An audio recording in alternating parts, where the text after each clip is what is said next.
Bonjour et bienvenue sur la chaîne Screenopsis. Aujourd'hui, nous allons voir comment accéder aux statistiques de visionnage de vos fiches. Une fois connecté, cliquez sur l'onglet Rapport. Vous arrivez sur la page de vos statistiques détaillées.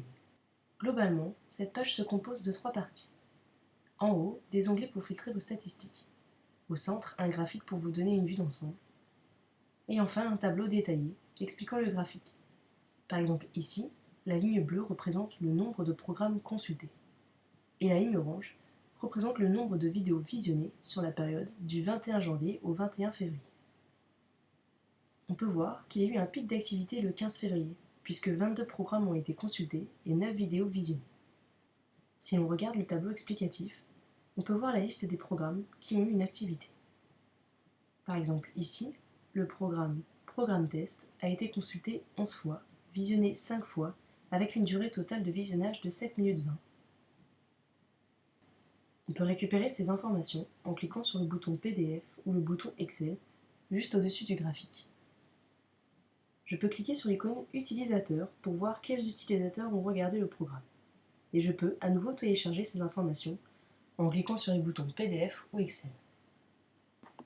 Pour contacter l'utilisateur, il suffit que je clique sur le nom de ce dernier pour que son mail apparaisse. Vous pouvez aussi voir les statistiques programmes liées à cet utilisateur en cliquant sur le bouton Fiche.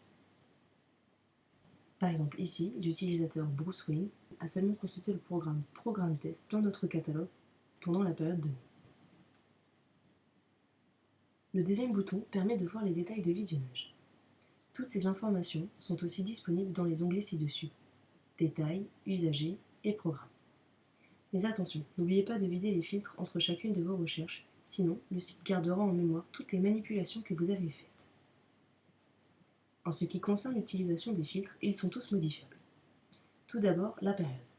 Par défaut, le rapport se base sur un mois, mais vous pouvez bien entendu modifier cette période. Le filtre Programme vous permet de voir les statistiques uniquement liées à ce dernier. Attention, ne soyez pas surpris si tous vos programmes ne sont pas renseignés. Cela est normal, puisque seuls les programmes ayant été visionnés pendant la période sélectionnée sont visibles. Vous pouvez aussi filtrer en fonction du genre de vos programmes, du pays des utilisateurs, mais aussi de la société, de l'usager, donc d'une personne en particulier, ou même d'un type d'usager.